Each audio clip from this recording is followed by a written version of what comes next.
Hello, I'm your host, Alexis Roble, and on this podcast, my goal is to provide you with information, tools, and resources that empower you to reach your highest potential. I'll interview fascinating and insightful guests and share pieces of my own journey as well. This is the Built for Strength podcast. Cool. So for those that don't know you, just tell us a little bit about who you are, what you do, and anything else you might want the audience to know. Gotcha. So I'm a Renaissance man, perhaps to a fault. So I dabble in a lot of things, but I'm probably a creator at heart. So that entails a little bit of creating businesses. So a little bit of background about that is started a video editing company or freelance service uh, early into college, where I edit videos for a bunch of different businesses, but primarily real estate work for different agents across the country.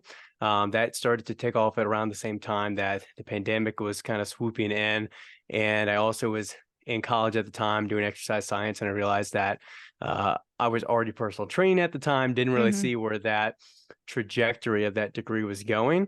And fortunately, with the pandemic anyway, I was kind of on my way out. And then once everything went virtual, I was like, yeah, I don't need this degree. It's not really serving me in that way. So dropped out of school, opened up Iron Built Gym in November 2020, and that was a whole ordeal. So gym owner for about 2 years, ended up selling that, moved out here to Colorado, still do the video editing service all through those years as well.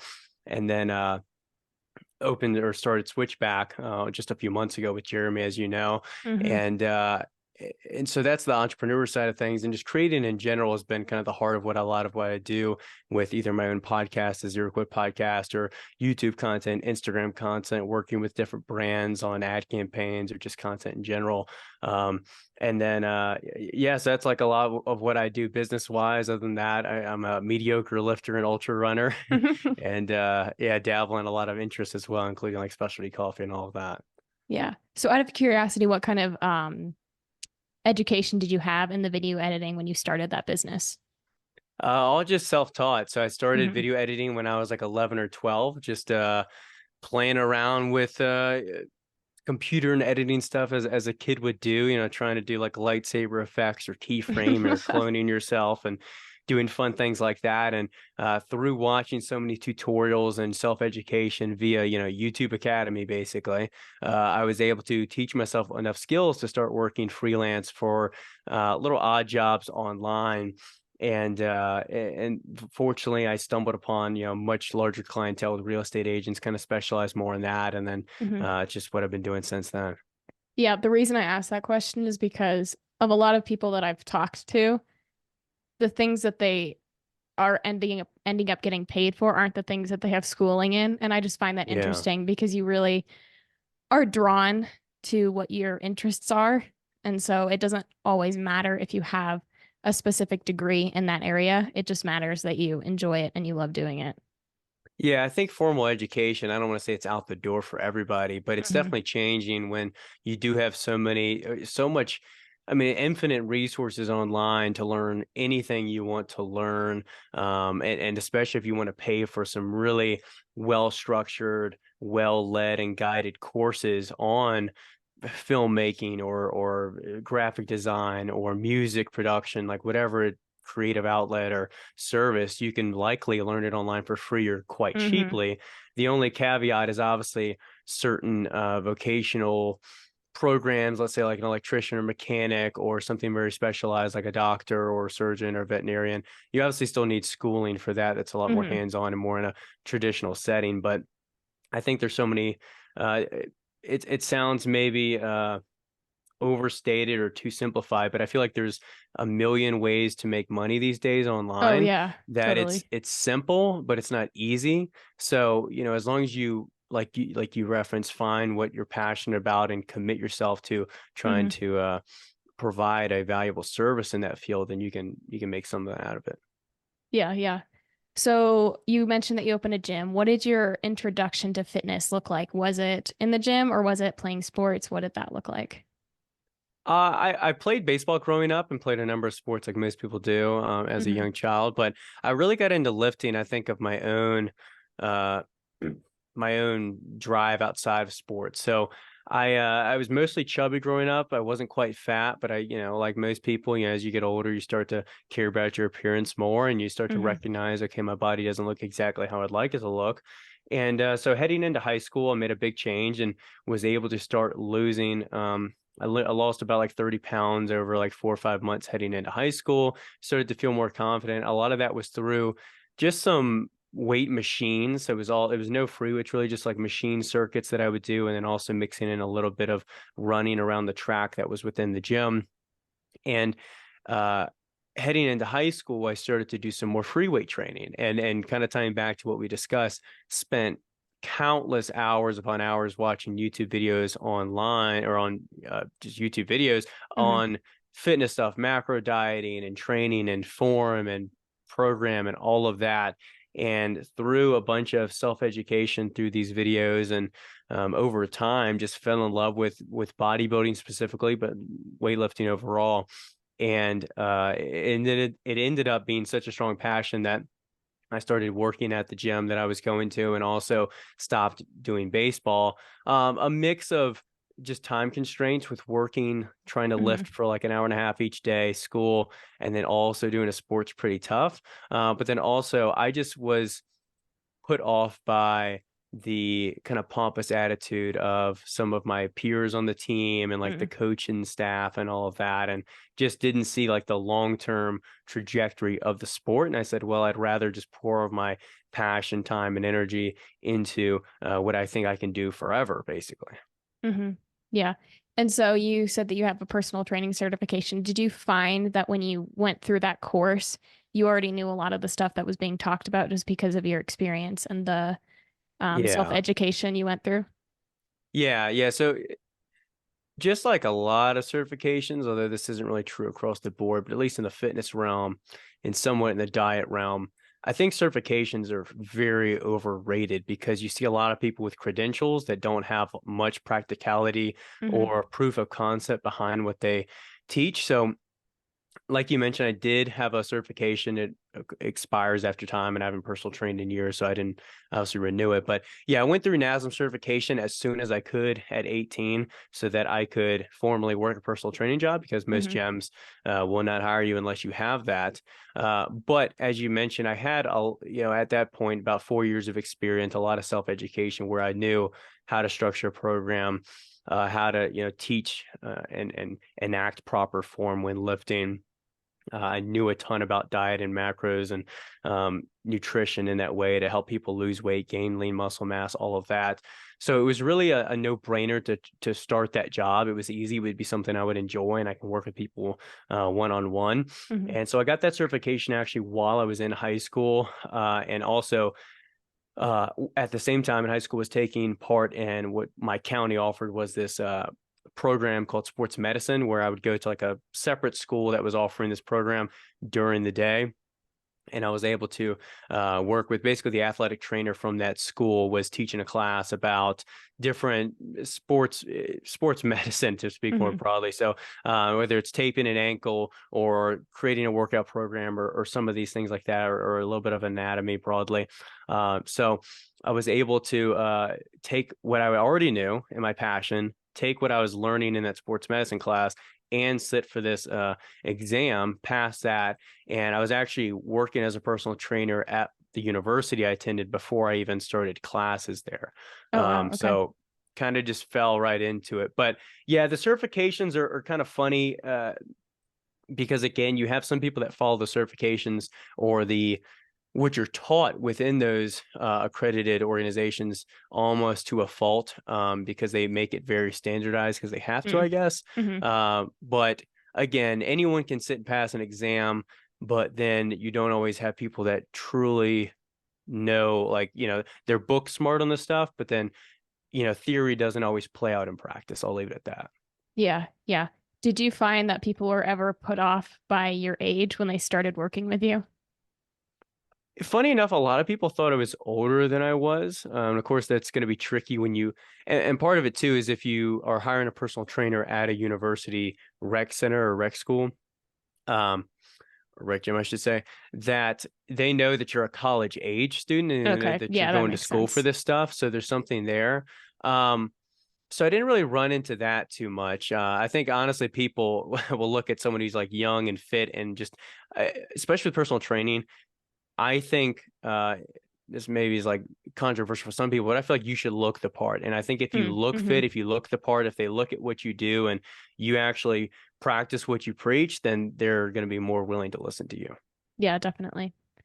So you participated in some bodybuilding shows when you were younger. So why did you make the switch from bodybuilding to hybrid training? Yeah, so I did one bodybuilding show right before the pandemic in 2019, and it was something I had kind of again spent, I guess at that point, 5 or 6 years at the point building up to it and working on my physique, and it was something I aspired to do. I love the sport. And after doing the show and following the process, it's, like 12 to 16 weeks of dieting specifically for the show. Hmm. I realized that I love the process, but I didn't love the show day or competition as much. It wasn't too much of a, oh, I feel nervous up on stage. I didn't really like the posing, this and that. It had nothing to do with that. I I think I love, and this could carry over to sports or running too. I love the practice and the monotony of it more than the glamour maybe of like the show day. Hmm. But I did the show, loved it, and really what drew me into running was not feeling fatigued with lifting at all, or any less enamored with it, but it was more so that during the pandemic, gyms were closing, and I started to just run a little bit more because that's what was accessible. The Hmm. outdoors, all you need is your 2 feet, and started running then, and stumbled upon other hybrid athletes that were doing it on YouTube or Instagram, and I was like, okay, like I can actually run more and still look fairly jacked or balance it Hmm. out, Yeah, and so started doing that, and uh, slowly as I was owning the gym and starting to run and obviously still lift, I found my balance of it, and obviously the kind of whole genre of hybrid athlete has blown up since. totally.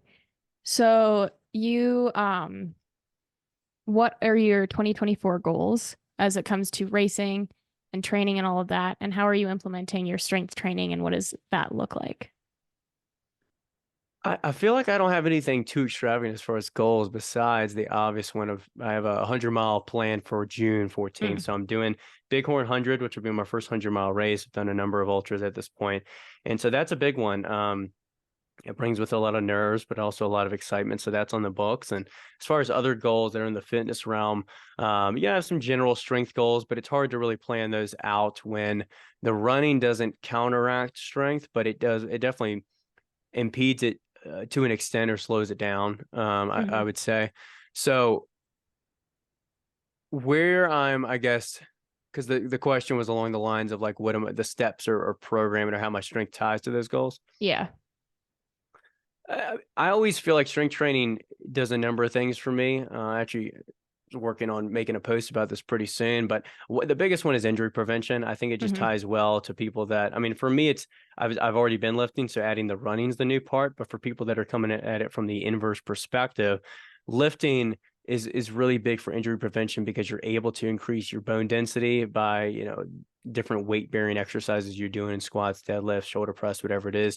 That stress you're putting on your bone structure increases your bone density, which therefore just makes you a lot more resilient to the pounding that running can put on your body, Hmm. and prevent stress fractures and all of that. You're also strengthening the muscles and the tendons that surround your joints. So it just makes everything just operate a lot smoother. I think it also gives you a lot more uh, proprioception and self-awareness with your muscle structure, so you understand if something is bothering you, if something feels tight, you know exactly what muscle it is, how to work it. If something feels weak, you can hit that. So that draws me or brings me to another point, is the muscular imbalances. You can fix that with lifting, which is huge. So making sure you Hmm. don't have like a weak side glute on your left side, or weak tibialis on your right calf, or anything like that. Um, and then the last one, to me, it sounds maybe quite vain, but I think body composition is a big one. I think running's Totally. very beneficial, but I think a lot of people don't love that super skinny, frail running look. I think most people Hmm. would prefer a healthier, lean physique, and also just in general, besides just the muscular look, holding more muscle does a lot of things for you, uh, physically and health wise, hormone wise, and one just being a resting metabolic rate being increased, which allows you to eat more Yeah. without gaining more fat too. So a lot of benefits as far as runners getting into lifting. Totally. Do you have any recommendations for people that don't have any experience with lifting and are just trying to prevent injury in running? Yeah, I would start real simple. So I'd say 2 days a week, full body workouts, or if you can do squeeze in 3, 4 days, maybe break it into an upper lower split. Hmm. And you can start as simple as body weight, and you can start at home. Different circuits or supersets of body weight squats, air squats, different lunges, reverse lunges, forward, obviously walking. You can hold things in your hands. You don't even need dumbbells. You can hold like Hmm. milk jugs or whatever it is for extra weight to start. Bulgarian split squats. There's so much you can do at home, specifically with your legs, single leg RDLs, all kinds of things. And then if you do kind of break into the weight room, I would just try and focus on free weight stuff rather than machines, especially if you're trying Hmm. to be efficient. So again, dumbbell exercises that you're going to be able to do things. So, a goblet squat or a shoulder press, push-ups. You can do banded pull-ups for support, things like that, inverted rows.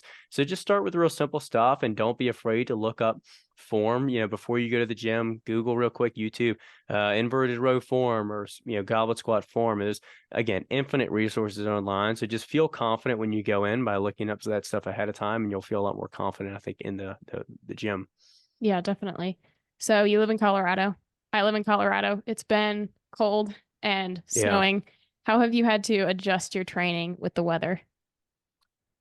Well, I kind of just gotten out there either way, but as you speak, this past week has been like brutally cold, like Hmm. negatives or single digits. And in those instances, it can kind of be more negatively consequential to get out there rather Hmm. than just work around it. So what I've actually done is I fortunately have the luxury of having a row machine in a garage gym and this and that. So I've just been rowing indoors for some zone 2 cardio. And then this past week, actually, I got a tattoo on my left side. So I'm kind of out of commission right now running just Yeah. for another day or two, just to make sure that that all heals properly.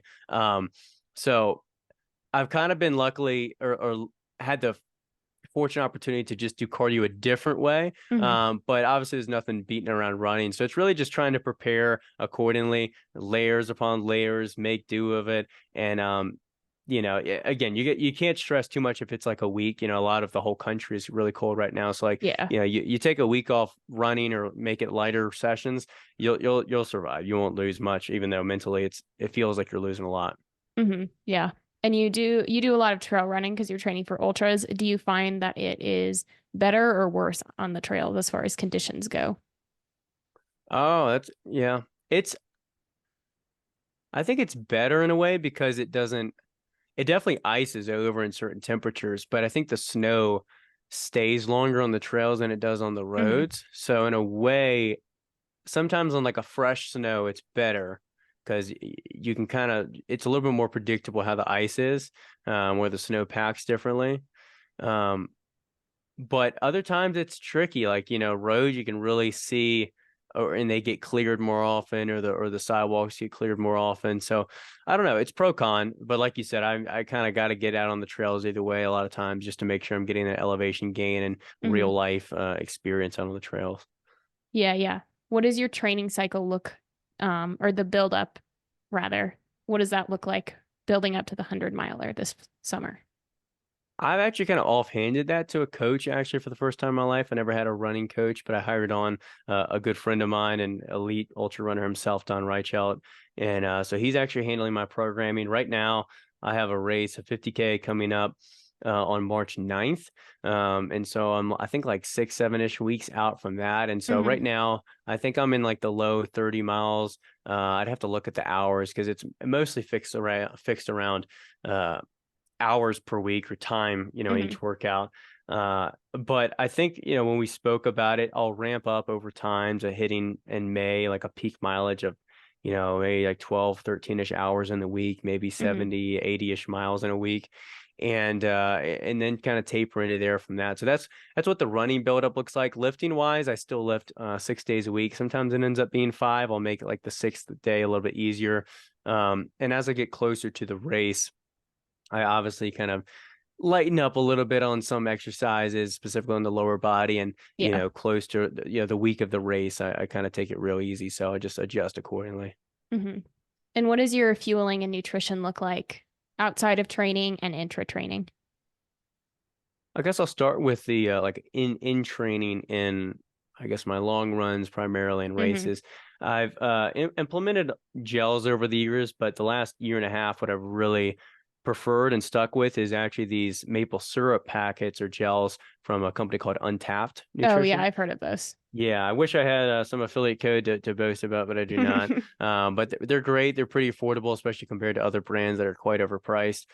They digest well, they taste well, they don't leave a weird aftertaste in my mouth. So I'll use like one of those per hour typically when I'm running, and then I'll try and mix in some whole foods as well. So I've done like ramen in a race, and I had like a fig bar in the middle of my last race, and just you got to experiment really with these ultra races and find what digests well, what you feel like chewing, and a lot of it's just playing around with it in the moment. And then as far as just in general day to day, I just try and stick to whole foods as Hmm. much as I can. So it's like 80 to 85% of my diet is very mundane, simple whole foods. A lot of that coming from bodybuilding too is I'm completely okay with plain white rice and like barely seasoned meat. Hmm. Chicken, either lean chicken or lean ground beef, and I don't deviate much. I don't mix it up. I don't jazz it up. It's very boring. It's not as flashy as some people I follow on Instagram that make these like colorful plates and have all these Hmm. organic this and that and the other. I just try and keep it simple. So it's eggs and oatmeal in the morning. It's like 2 or 3 meals of rice and a lean meat. I mix in some fruit and veggies here or there. I'll mix in some whey protein powder just to make it a lot easier on myself to hit some of these protein goals. Um, and that's mostly it. And then of course, like most people, I eat out from time to time. I have some Hmm. good food here or there, have some snacks. But it's a simple diet, I'd say. Yeah. What would your favorite cheat meal be? I don't really have a go-to cheat meal, but I would say like lately I've been crushing like the Ninja Creamy. I bought one of those Oh. machines a couple months back, and I'll say it's not really a cheat meal because really all I put in it is like Fairlife milk, which is Hmm. pretty high in protein and not like zero added sugar. And then I'll add protein powder and like barely anything else. So it's not even really much of a cheat, but it's like a luxury. Yeah. But if we go out to eat, there's a lot of good burger spots here in Colorado Springs. Hmm. I think my wife and I might get pizza here soon. So nothing comes immediately to mind, but there's options. Hmm. Yeah. And I find when I eat simpler too, it's just easier on my stomach when I'm training. It's less Hmm. thought. It just it makes life easier. I feel like people overcomplicate nutrition a lot and they are marketed all these expensive products and supplements, Yeah. but just keep it simple. Eat your meat, eat your vegetables, eat your carbs, and that's Yeah. all you really need. Yeah. Keep it simple, stupid is what I've always kind of stuck to. And Yeah. like you said, the digestion thing is a big factor, like just simply put, like what is convenient for you and what digests well. And so pay Hmm. attention to that. Like how does your body feel when you eat it? Do you feel energized? Do you feel gassy or bloated? And just having that self-awareness, I think is very crucial. Hmm. Out of curiosity, do you track macros or calories at all? I did for like 8 years straight. I actually used to have a lot of pride behind my fitness pal streak that said Hmm. like 3,000 something days. And then I lost it one day. I said, the hell with this. But I think I've done it for so long at this point where if you like were secretly tracking my diet, I would eat almost like the same stuff and the same Hmm. macros each day. There's some slight variations. I normally would tell people like I'm not a huge fan of intuitive eating, especially if you have a very specific goal or if you're trying to Hmm. lose weight, just because I think it's much more valuable to just know exactly what you're putting in Yeah. and burning out. But at this point, after doing it for 8, 9, almost 10 years, I think I have enough experience and intuition to know how much to eat and to really Hmm. be in tune with my body. So I used to. I think coming out of Bighorn, if I have some more physique focused goals, I'll get right back to it just because Yeah. it's the most specific and intentional way to make progress with your body and Hmm. composition. But not at this moment. Yeah. Yeah. So we were talking a little bit about earlier about your just entrepreneurship and business and all of that. So you and Jeremy have the Switchback electrolyte company. What kind of sparked that idea, and why was that something that you guys wanted to put together? Gotcha. So I'll say, first off, ideally, it is much more than electrolyte brand, but Hmm. as you kind of correctly point out, that's like our main product, our main thing that kind of we're offering. But the aim with Switchback is to fuel memories and amplify experiences. Hmm. So what really drew us to kind of start that was we see a lot of brands that are very hardcore. They're focused on competitiveness and podiums and hard work and dedication. And Jeremy and I specifically love all that. I mean, Hmm. that kind of stuff is marketed to people like him and I. But I think a lot of running, especially the ultra running space and the trail running space, is aimed at the people that just want to have an amazing time. They're there Hmm. for a hell of a life experience. They're there to make memories. They're there for people that get up early on a group run to just see their buddies. And you hear the cowbell at a certain aid station, and Hmm. you have the finish line of your road race or marathon, and you have your pizza. You're having a good time. That's what we want to celebrate and amplify and be a part of, with the things that we do. So really, what our aim is engaging with the community as much as possible and figuring out Hmm. ways to do that, beyond just our products, but also in the way that we can kind of either create events ourselves or sponsor different events and be just more involved with the community. So yeah, I mean that was the impetus for starting it in the first place and heading into this year. And we're really excited to launch some on the go sticks real soon with our Hmm. electrolyte product that people have been loving, a third flavor with that soon, and coming out again with other real premium apparel and gear as well, whether it be perforated, lightweight, comfortable running hat or crew Hmm. neck or racing, tank or whatever it is, just making sure all of that can just make your experience running that much better. Yeah, totally. What are some on the horizon or future goals that you guys have for the company? That's kind of it. I mean, we've been working like hell, I think, to get these on the go sticks made. Is Hmm. is a bit more behind the scenes than you probably imagine, of Oh, just totally. translating the label into a stick label and the box cartons, and then the whole margins and production behind that and fulfillment changes a bit. So getting that situated, we've recently switched to a fulfillment service, or will be switching here soon. Hmm. That'll just alleviate a lot of stress off Jeremy, who's packing a lot of the orders, and just help us just fulfill orders quicker and ideally cheaper, and just Hmm. make the whole customer experience that much better as well. So that's a big thing that we're working on, and finding creative, powerful ways to again get more involved with the community this year. Really put on big events Hmm. rather than like loosely partnering with run clubs. Like really make a memorable experience is the goal moving into this year. Yeah, totally. So, before we close out, I have one question that I always ask my guests at the end of every podcast, and that is, who is someone that inspires you and why?